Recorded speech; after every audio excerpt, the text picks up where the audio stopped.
ലോക കണ്ടു. തിയേറ്ററിൽ വലിയ സ്ക്രീനിൽ തന്നെ എൻജോയ് ചെയ്യേണ്ട ഒരു സിനിമയാണ്. പക്ഷേ ഇത് കുട്ടികൾക്കുള്ള ഒരു സൂപ്പർ ഹീറോ സിനിമയല്ല. ഇതിന്റെ സർട്ടിഫിക്കേഷൻ വന്നിരിക്കുന്നത് U/A16+ ആണ്.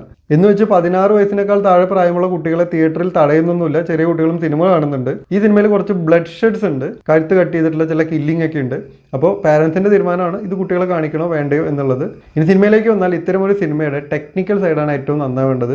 ഈ സിനിമയിൽ അത് ഗംഭീരമായിട്ടുണ്ട്. ബംഗ്ലാൻ ചെയ്തിട്ടുള്ള ആർട്ട് വർക്ക് നമുക്കൊരു സെറ്റാണെന്ന് ഫീൽ ചെയ്യാത്ത രീതിയിൽ നല്ല രീതിയിൽ പുള്ളി വർക്ക് ചെയ്തെടുത്തിട്ടുണ്ട്.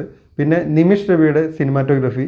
ഈ സിനിമയുടെ ലൊക്കേഷൻ ബാംഗ്ലൂരാണ്. പക്ഷെ അവിടെയും ഒരു റെഡ് ബ്ലൂ കളറുകളും ആ കളറിലുള്ള ലൈറ്റുകളൊക്കെ ഉപയോഗിച്ചിട്ട് ഒരു പ്രത്യേക ടോൺ മെയിൻറ്റെയിൻ ചെയ്തിട്ടാണ് ഈ സിനിമ മുന്നോട്ട് പോകുന്നത്. അത് വിഷ്വലി നല്ല ഒരു മൂഡ് ക്രിയേറ്റ് ചെയ്യുന്നുണ്ട്. പിന്നെ ചമൻ്റെ എഡിറ്റിങ്. ഇതിലെടുത്ത് പറയാനുള്ളത് ചില മാച്ച് കട്ട്സ് ആണ്. ഒരു സീൻ അവസാനിക്കുന്ന ഷോട്ടിൽ ഒരു ഒബ്ജക്റ്റുമായിട്ട് മാച്ച് ചെയ്യുന്ന രീതിയിൽ അടുത്ത സീനിന്റെ ഓപ്പണിങ്ങിൽ മറ്റൊരു ഒബ്ജക്റ്റ് വെച്ചിട്ട് കട്ട് ചെയ്യുന്ന പരിപാടി. പല സീനുകളിലും ഇങ്ങനത്തെ കുറേ മാച്ച് കട്ട്സ് കാണാം. ഇതിൽ ഏറ്റവും ഇംപ്രസീവ് ആയിട്ട് തോന്നിയത് ഒരു സീനിൽ ആക്ടർ സാൻഡിയുടെ ഫേസിലേക്ക് അവസാനിക്കുന്ന ഒരു ഷോട്ടിൽ നിന്ന് നെക്സ്റ്റ് സീനിലെ ഫസ്റ്റ് ഷോട്ട് അതേ പൊസിഷനിൽ നിൽക്കുന്ന നസ്ലന്റെ ഫേസിൽ നിന്നാണ് ആരംഭിക്കുന്നത്. സോ ഡിഫറെന്റ് ഒബ്ജക്ട്സിന് മാത്രമല്ല ഡിഫറെന്റ് ആക്ടേഴ്സിന് വെച്ചിട്ട് മാച്ച് കട്ട്സ് ഇതിൽ കൊണ്ടുവന്നിട്ടുണ്ട്. അത് കണ്ടിരിക്കാൻ നല്ല രസമുണ്ടായിരുന്നു. പിന്നെ എടുത്തു പറയേണ്ട BGM ആണ്. സിനിമയുടെ ഫസ്റ്റ് ഹാഫിൽ വിജയരാഘവൻ വരുന്ന ഒരു സീനുണ്ട്. ആ സീൻ തൊട്ട് ഇന്റർവെല്ലിൽ വരെയുള്ള പോർഷനിൽ JX ബിജോയ് ചെയ്തു വെച്ചിരിക്കുന്ന ഒരു പരിപാടി ഉണ്ട്. ആ ഒരു പോർഷനാണ് സിനിമയിലെ ഏറ്റവും ഹൈലൈറ്റ് ആയിട്ടുള്ള ഭാഗം. അവിടുത്തെ വിഷ്വൽസ് ആണെങ്കിലും സിനിമാറ്റോഗ്രഫി ആണെങ്കിലും അവിടെ നടക്കുന്ന ആക്ടിവിറ്റീസ് ആണെങ്കിലും എല്ലാം ഗംഭീരമാണ്. പക്ഷെ അതിനേക്കാളൊക്കെ നമുക്ക് ഫീൽ ചെയ്യുന്നത് അവിടുത്തെ BGM ആണ്. ആ BGM മാത്രം കേട്ടാൽ തന്നെ നമുക്ക് രോമാഞ്ചം വരുന്ന രീതിയിലുള്ള വർക്കാണ്. ആ ഒരു പോർഷനിൽ JX ബിജോയ് കലക്കിയിട്ടുണ്ട്. ത്രൂ ഔട്ട് ദ മൂവി BGMഉം അടിപൊളിയാണ്. ഇനി പെർഫോമൻസിലേക്ക് വന്നു കഴിഞ്ഞാൽ കല്യാണി പ്രിയദർശൻ അവരുടെ ക്യാരക്ടറിന് വേണ്ട രീതിയിലുള്ള ഒരു പെർഫോമൻസ് കൊടുത്തിട്ടുണ്ട്. ആക്ഷൻ സീക്വൻസ് വളരെ നന്നായിട്ടുണ്ട്.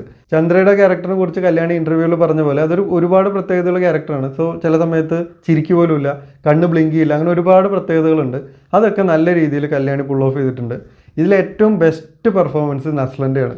നമുക്ക് തോന്നും ഇതുപോലെ ഒരു പടത്തിൽ നസ്ലൻ മിസ്കാസ്റ്റ് ആണെന്ന് തോന്നും. പക്ഷെ അങ്ങനെയല്ല, നസ്ലൻ്റെ ക്യാരക്ടർ ഗംഭീരമായിട്ട് വന്നിട്ടുണ്ട്. ഗോദ എന്ന് പറയുന്ന സിനിമയിൽ ഒരു സ്ട്രോങ് ഫീമെയിൽ ലീഡ് അപ്പുറത്തുള്ളപ്പോൾ ഇപ്പുറത്ത് നിഷ്കളങ്കനായ അവളുടെ ഒരു ലവ് ഇൻട്രസ്റ്റ് എന്ന രീതിയിലൊരു ക്യാരക്ടർ ടൊവിനോ നന്നായിട്ട് ചെയ്തിട്ടുണ്ട്. അതുപോലെ തന്നെ ഇവിടെയും ചന്ദ്ര എന്ന് പറയുന്ന ഒരു സ്ട്രോങ് ഫീമെയിൽ ക്യാരക്ടർ അപ്പുറത്ത് വെക്കുമ്പോൾ അവളോട് ഇൻട്രസ്റ്റ് ഉള്ള ഒരു സാധാരണ പയ്യനായിട്ട് നസ്ലൻ ഗംഭീരമായിട്ട് ചെയ്തിട്ടുണ്ട്. ഈ സിനിമയുടെ കൊമീഡിക് റിലീഫ് എന്ന് പറയുന്നത് നസ്ലനും നസ്ലൻ്റെ ഫ്രണ്ട്സും ആയിട്ടുള്ള സീനുകളാണ്. ഇതിൽ തന്നെ സെക്കൻഡ് ഹാഫിൽ ചന്തുവിൻ്റെ ക്യാരക്ടറിനോട് നസ്ലൻ ഒരു കാര്യം ഭയങ്കര എക്സൈറ്റഡ് ആയിട്ടും ആങ്ഷ്യസ് ആയിട്ടും ഒരു കാര്യം എക്സ്പ്ലെയിൻ ചെയ്യുന്ന ഒരു സീനുണ്ട്. അത് ഗംഭീര പെർഫോമൻസ് ആയിരുന്നു. എനിക്ക് പേഴ്സണലി അത് ഭയങ്കരമായിട്ട് ഇഷ്ടപ്പെട്ടു. പിന്നെ സാൻഡിയുടെ ക്യാരക്ടറാണ് ഇതിലൊരു ഇമ്പോർട്ടൻറ്റ് ക്യാരക്ടർ. അതിന് കറക്റ്റായിട്ടൊരു ആർക്ക് ഉണ്ട്. ആ ഒരു ആർക്ക് സെക്കൻഡ് ഹാഫിൽ അതിൻ്റെ ഇമ്പോർട്ടൻസ് വരുമ്പോൾ പുള്ളി അതിനനുസരിച്ച് നന്നായിട്ട് ചെയ്തിട്ടുണ്ട്. ഇനി ഇതിലെ ക്യാമിയോസ്. ഈ സിനിമയിൽ ഒരു ലോഡ് ക്യാമിയോസ് ഉണ്ട്. പക്ഷേ ഈ ക്യാമിയോസിൽ 2 പേര് വെച്ച് ബാക്കി എല്ലാവരെയും ഓരോ ഷോട്ട് വെച്ച് ഒരു 20 സെക്കൻഡിനുള്ളിൽ എല്ലാവരെയും വൺ ആഫ്റ്റർ അനദർ ആയിട്ട് കാണിച്ചു പോവുകയാണ് ചെയ്യുന്നത്. പിന്നെ ഈ പ്രധാനപ്പെട്ട 2 ക്യാമിയോസിൽ ഒരു ക്യാമിയോ വളരെ ഇമ്പോർട്ടൻ്റ് ആയിട്ട് ഈ കഥയുടെ ഭാഗമായി വരുന്ന ഒരു ക്യാമിയോ ആണ്. ഈ സിനിമയിൽ വളരെ ഇമ്പാക്റ്റ്ഫുൾ ആയിട്ടുള്ള ഒരു പോയിന്റിൽ വന്ന് വളരെ പ്രധാനപ്പെട്ട ചില കാര്യങ്ങൾ ചെയ്തിട്ട് ആ ക്യാമിയോ പോകും.